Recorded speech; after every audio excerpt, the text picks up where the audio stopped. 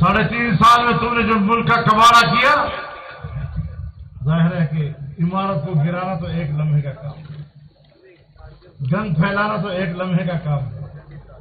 تم نے 4 سال میں جو گند پھیلایا، ہم سے توقع رکھتے ہو کہ 4 دن کے اندر اندر اس گند کو صاف کریں؟ اس میں تو وقت لگے گا۔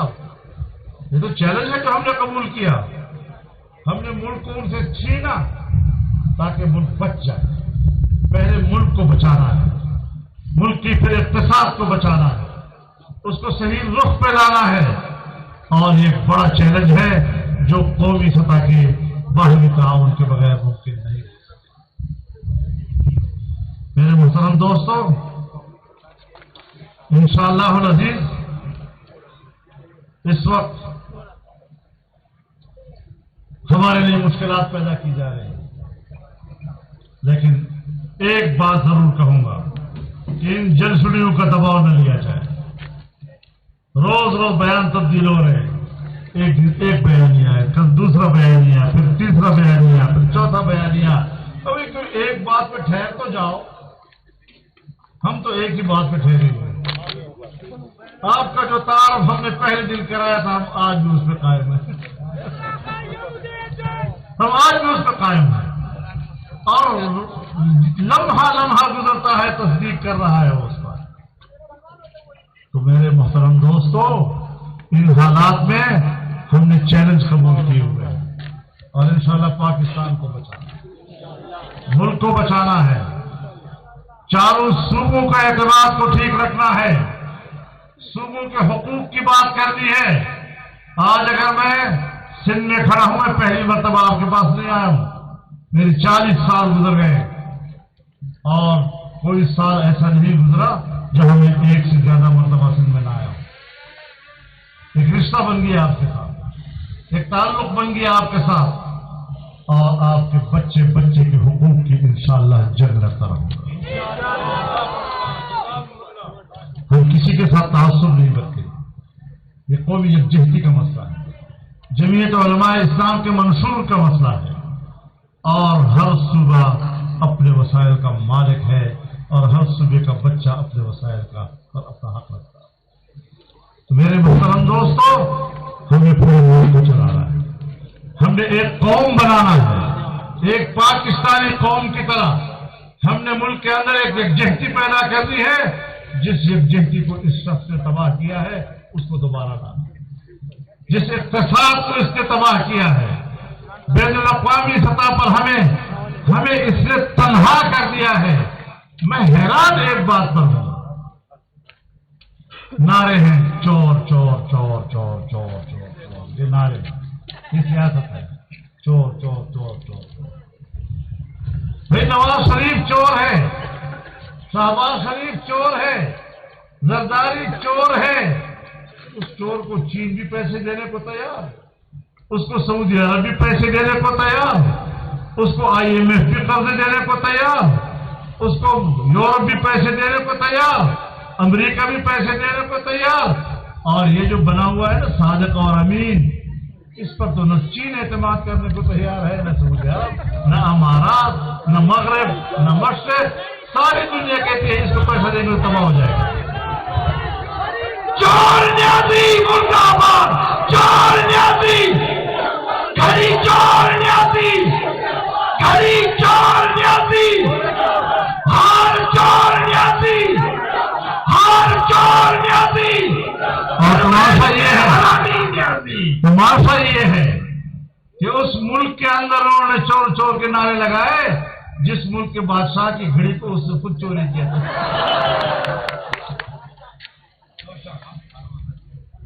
توشا چور، اس قسم کی باتیں نہ کرو، ورنہ تم تو ہر لحاظ سے کنگال، گھر سے بھی کنگال اور باہر سے بھی کنگال، نہ تمہاری کوئی اخلاقی کوئی قیمت ہے، نہ کوئی سیاسی قیمت ہے۔ دنیا تمہیں جانتی ہے، تم پر اعتماد کرنے کو تیار نہیں، کیوں تیار نہیں؟ سوچو ذرا۔